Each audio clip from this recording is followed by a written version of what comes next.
Stupid joke. He's gonna bring his six-pack to the ring. Have you heard that one before? The good six-pack. The good six-pack. Yeah, Luis Arias take on Jimmy Williams on the Showtime YouTube page just before the big pay-per-view. A couple days out. How you feeling? Feeling great. A little hungry. You know, a little thirsty, but I'm feeling good. I'm feeling strong. You know, I'm up. I'm moving. You know, I feel ready. I'm ready, in shape. And I just can't wait to fight. The big win over Jared Hurd last year. You're fighting on the YouTube version. You're a little disappointed that maybe you're not one of the main fights? I mean, I feel like, you know, I definitely should be one of the main fights. I mean, other than Lara and Tank, no one on that card has a better resume than me.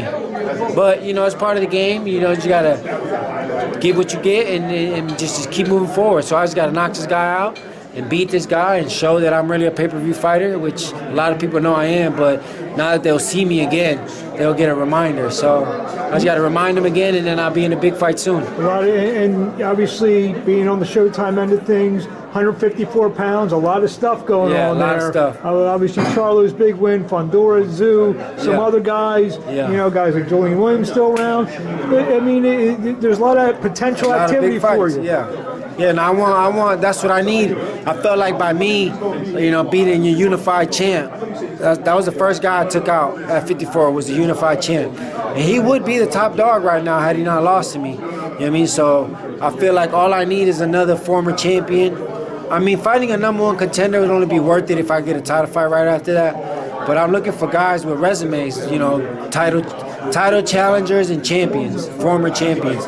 That's the quickest way to get a title. Or if I get the #1 guy, which would be fine. Well, one guy who fits that profile is Tony Harrison. Yes. Where did this whole thing start from?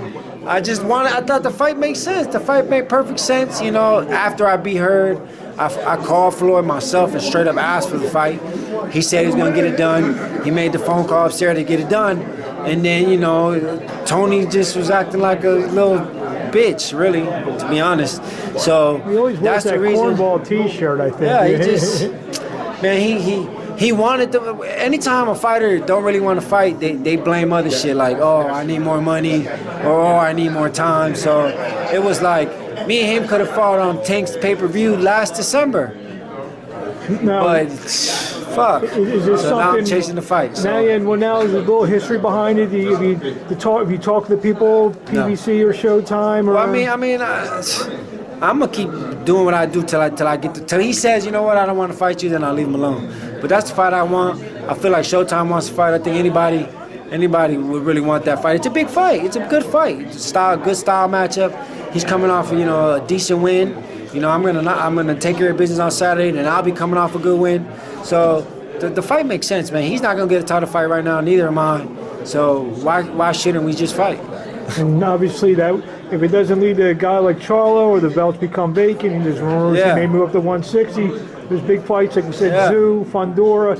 Outside of Charlo, who obviously is the champion, Castano's still a viable contender. Yeah, Castano, once he comes back, you know, I want that work too. You know, man, I just want champion, title challengers, or like you said, #1 contenders. Because I feel like everybody else is just.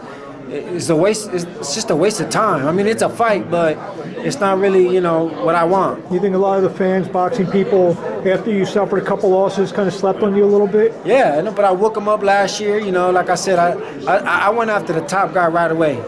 When I fought Hurd, he was ranked #1 by the Ring magazine. Took him out. So I just got to build on that, and that's why I keep asking for, you know, former champions or title challengers, so I can keep building off that. So What do you want to say to the fans to close before we see you on Saturday Night Live? Yo, make sure you tune in on the YouTube. Make sure you tune in. The young kid performer is very, very good. Jaleel Hackett, he's going to do his thing. And then I'm going to close the show. I'm going to remind the people, you know, that I'm a hell of a fighter, very entertaining and a vicious fighter, and great in-shape fighter. And we're going to prove it on Saturday, and then I'm coming after the big fights. Bon Jovi has a song that says, "Who said you can't go home? You're back home with Mayweather Promotions." And there you have it. Luis, congratulations. We'll see you Saturday night.